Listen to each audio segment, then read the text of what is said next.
성도님들 뭐 어제도 말씀드렸지만 헌금에 관한 설교를 전 참 별로 하고 싶지 않은데 이게 하필 고린도전서 8장 9장은 헌금에 관한 내용이라서 이 헌금에 관한 내용이 나오네요. 그렇지만 이제 고린도후서에서 이번이 끝이니까 또 한번 이어나가 보겠습니다.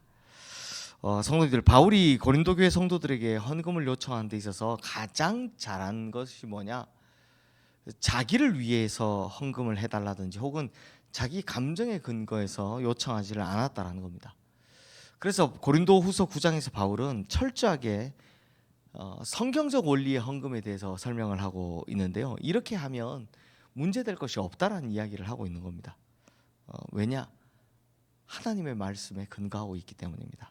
자, 그렇다면 헌금의 원리는 어떠한지, 또 우리가 어떤 원리 위해서 하나님 앞에 헌금을 드려야 하는지 한번 살펴보도록 하겠습니다. 먼저 2절 3절 말씀 함께 읽겠습니다. 이는 내가 너희를 원함을 알미라.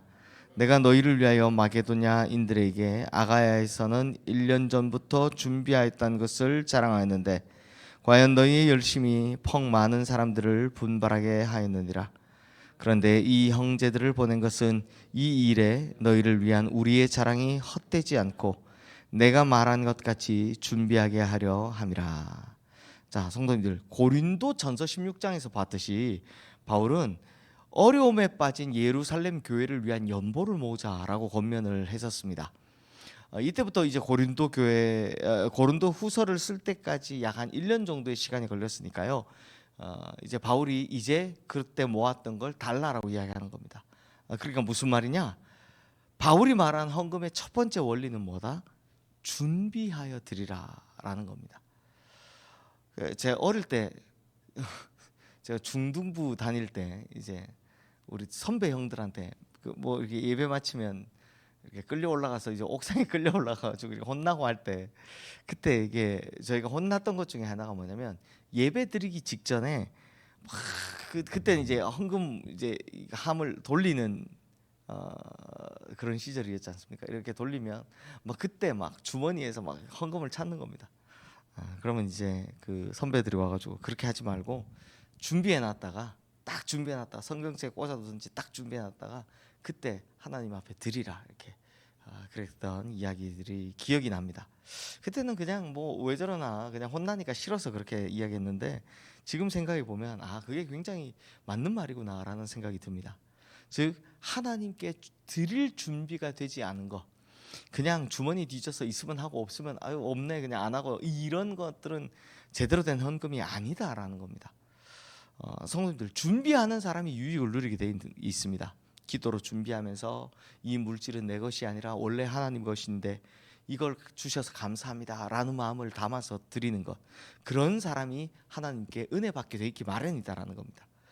이러한 마음은요 사실 하나님만 아니라 사람도 똑같습니다. 제가 이 설교 쓰면서 그래 생각해보니 그렇다라고 생각했던 게 뭐냐, 우리 저 농담 삼아 이런 말 하잖아요.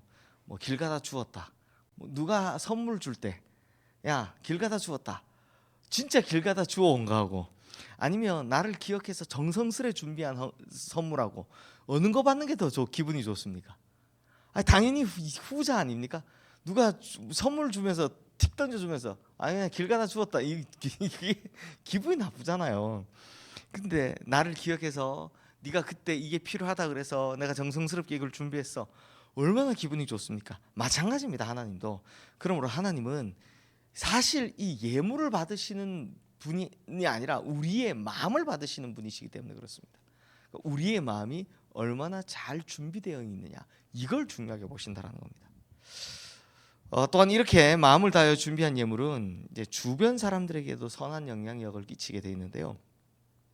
참 바울이 좀 재밌는데, 어제 우리가 보았던 8장에서는 이 좀 반대로 자극을 했는데, 야 마게도냐 사람들은 이렇게 준비했던데 이렇게 자극을 했는데, 바로 오늘 이제 거꾸로 이야기합니다. 고린도 교회가 준비한 이 헌금이 마게도냐 지역 성도들을 굉장히 분발하게 했다라고 합니다. 그러니까 마게도냐 지역에 가서는 뭐라고 한 겁니까?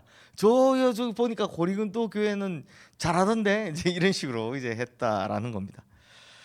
마게도냐와 아가야라고 하니까 이게 좀 헷갈리시는데, 이게 쉽게 말하면 그리스, 지금의 성도님들 그리스 전체를 이야기한다 생각하시면 됩니다. 지금이야 이제 비행기 타면 몇 시간이면 이제 왔다 갔다 하지만 마게도냐는 어디냐면 그리스의 북부를 이야기하는 거고요. 아가야는 그리스의 남부를 이야기하는 겁니다. 당시 체감 거리로는 상당히 떨어져 있었습니다. 이게 그리스가 쉽게 갈 수 있는 곳이 아닙니다. 섬나라이기도 하고 막 이러니까. 그런데 아가야에 있던 남부의 아가야에 있던 지역의 대표가 어디냐? 고린도. 남쪽에 있는 고린도. 이 고린도계 성도들이 1년 전부터 헌금을 준비하고 있다는 소식이 저 북쪽에 있는 마게도냐 성도들 교회들에게 굉장히 감동을 시켰다라는 겁니다. 그러니 이런 선한 영향력으로 말미암아 북쪽에 있는 마게도냐 성도들도 헌금을 잘 모아서 드리는데 그 대표적인 내용이 서신서가 빌립보서입니다. 빌립보 교회가 북쪽에 있거든요. 그래서 성도님들 마음을 다하여 준비하여 드린 헌금엔 이런 선한 영향력이 있다라는 겁니다. 그리고 또 하나 이제 두 번째 원리를 보자면 최근에 제가 들은 이야기인데 어떤 분이 자기가 어릴 때부터 다니던 교회를 떠났다라는 겁니다. 그래서 이제 그분이 저한테 이제 떠나서 새로 찾은 교회가 괜찮은 교회인지 저희 좀 알아봐 달라 해서 저한테 이야기를 하신 적이 있습니다. 근데 아니 자기가 어릴 때부터 다녔던 교회가 참 소중할 텐데 부모님도 다니셨고 그러니까 왜 떠나셨을까? 이유가 그렇습니다. 자기가 중직자로 피택이 됐습니다. 피택이 됐는데 그 참 감사한데 목사님이 설교 시간마다 중직자가 되면 얼마를 헌금하라라고 자꾸 액수를 강요를 하더라는 겁니다. 그래서 이분이 사실 어릴 때부터 다닌 교회잖아요. 거기서 인정을 받아서 중직자로 뽑혔으니까 참 감사한 마음이 생기는 겁니다. 그래서 당연히 또 어릴 때부터 잘 본인들 부모님들이 하시는 것까지 다 봤으니까 보고 배운 게 있으니까 헌금해야 되겠다라는 마음이 당연히 있는데 자꾸 금액을 얼마라고 강요를 하니까 이제 폭발해 버린 겁니다. 성도님들 헌금 드릴 때 신경 쓰이는 것 중에 하나가 얼마라는 거죠. 내가 얼마를 드려야 될까? 여기에 대해서 바울은 정답을 알려줍니다. 우리 7절 말씀 함께 읽겠습니다. 각각 그 마음에 정한 대로 할 것이요 인색함으로나 억지로 하지 말지니 하나님은 즐겨내는 자를 사랑하시느니라. 자, 정답이 뭡니까? 인색함으로도 하지 말고 억지로도 하지 말라. 즐겁게 하라. 즐겨하라 라는 겁니다. 그러니까 막 억지로 할 필요도 없고 또 그걸 핑계 삼아서 그래 하나님이 억지로 하지 말라고 했으니까 안 해야지 이렇게 하지 말라라는 겁니다. 아나니아와 삽비라처럼 충분히 할 수 있음에도 불구하고 속이고 인색하게 하다가 망하지 말라라는 말씀입니다. 결국 중요한 것은 내가 하나님께 드림이 즐거워야 한다라는 겁니다. 그러면 하나님 앞에서도 떳떳하고 자기도 떳떳하다라는 거죠. 잘 하셨죠? 억지로도 하지 말고 또 막 너무 또 과하게도 하지 말고 내가 하나님 앞에 드릴 때 즐거운 마음이 들면 그게 딱 좋은 거다라는 겁니다. 자, 이번에는 헌금의 세 번째 원리입니다. 10절 말씀 함께 읽어보겠습니다.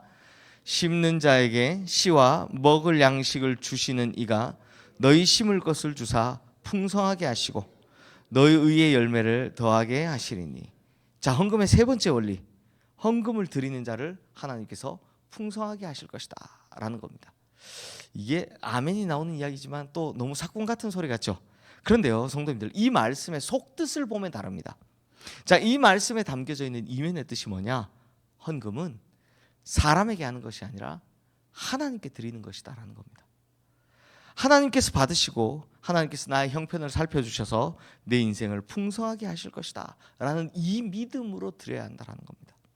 그러니 헌금을 드릴 거면 당연히 하나님 앞에 드리는 것으로 믿고 그러니 하나님께서 내 인생을 풍성하게 축복하실 것이다 라는 기대가 없는 것보다 있는 것이 훨씬 낫죠.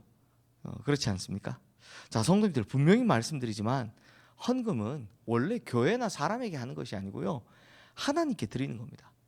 그런데 이제 어떤 분들은 가끔 보면 자선단체하는 기부하고 하나님 앞에 드리는 헌금하고 구분을 못할 때가 있습니다. 기부는 대상이 사람입니다. 목적이 분명하죠. 꼭 필요하다고 생각하는 곳에 목적을 두고 하는 겁니다. 하지만 헌금은 다릅니다. 눈에 보이지 않는 하나님 앞에 드리는 겁니다. 나를 창조하신 하나님, 혹은 뭐 나에게 건강을 주신 하나님, 나에게 일터를 주신 하나님, 이런 하나님께 그냥 감사하는 마음으로, 원래 모든 것이 하나님이니 하나님 것인데 하나님께서 나에게 주셨으니 내가 감사하는 마음으로 이만큼을 드립니다 하는 마음으로 드리는 겁니다. 그러니 이 헌금은 사용하는 교회가 정신을 바짝 차리고 귀하게 사용할 줄 알아야 한다는 겁니다. 이게 하나님께 드린 걸 지금 교회가 받았잖아요. 그러니 교회가 정신을 차려야 한다는 겁니다. 하나님께 바쳐진 것을 대리로 사용하는 것이기 때문에 그렇습니다. 그러니 교회는요, 필요한 곳에는 인색하지 말고 넉넉하게 사용하고, 또 반대로 필요 없는 곳을 정확히 살펴서 사용하지 않도록 해야 한다는 거죠. 보면 항상 이 헌금의 문제가 어디서부터 시작되냐면 헌금을 집행하는 사람에부터 시작되는 걸 볼 수 있습니다. 그래서 12절 말씀 보십시오. 우리 함께 읽겠습니다. 이 봉사의 직무가 성도들의 부족한 것을 보충할 뿐 아니라 사람들이 하나님께 드리는 많은 감사로 말미암아 넘쳤느니라. 자, 바울은 헌금을 봉사의 직무라고 표현을 합니다. 실제로 우리가 어제 봤지만 헌금은 상호 부조적 성격을 가지고 있죠. 헌금은 하나님께 드리는 것이고, 그걸 받은 교회가 잘 살펴서 교회 안팎에 가난하고 어려운 자들에게 나눠주는, 그리고 교회를 잘 유지하는 이 상호 부조적 성격을 가지고 있습니다. 그러면 이게 돌고 돌게 돼 있습니다. 선한 영향력들이. 그러니 여기서는 꼭 집행하는 사람들의 정직함과 지혜가 필요하다라는 겁니다. 자, 어제 말씀드렸지만 저는 아예 우리 교회 재정 사용란에 사인란이 없습니다. 결제권이 아무것도 없습니다. 아예 성금 사용에 관여를 잘 안 하는데요. 그 이유가 있습니다. 아무래도 목회자의 비리 중에 대부분이 이 헌금 사용에서 출발하기 때문입니다. 그러니 아예 헌금 사용을 그냥 이 관여를 안 하면 되는 겁니다. 거기다 우리 교회는요, 헌금 사용을 다 재직회에 가서 허락을 받아야 되는 시스템을 가지고 있으니까 이중 안전장치가 돼 있다고 생각하면 됩니다. 그럼에도 불구하고 늘 지혜롭게, 늘 정직하게 운영해야 한다는 겁니다. 어떻게 해요? 돕는 것에는 인색하지 않고 넉넉하게, 필요 없는 곳에는 정직하게, 또 필요한 곳에는 풍성하고 아름답게. 이거 어렵습니까, 성도님들? 이렇게만 해도 한국 교회를 지금까지 병들게 해온 수많은 이 비리들 문제가 사라질 텐데, 이 간단한 걸 왜 못하는지 모르겠습니다. 성도님들, 분명히 말씀드리지만 헌금은 하나님께 드리는 겁니다. 사람에게 드리는 겁니다. 아닙니다. 그리고 교회는 그것을 받아서 하나님을 대신해서 사용하는 겁니다. 이 원칙을 반드시 기억하시면 문제될 게 없습니다. 그러니 오늘은 역시도 한국교회 이 헌금에 대한 하나님의 말씀이 제대로 좀 서게 되기를 기도해 주시기를 부탁드립니다.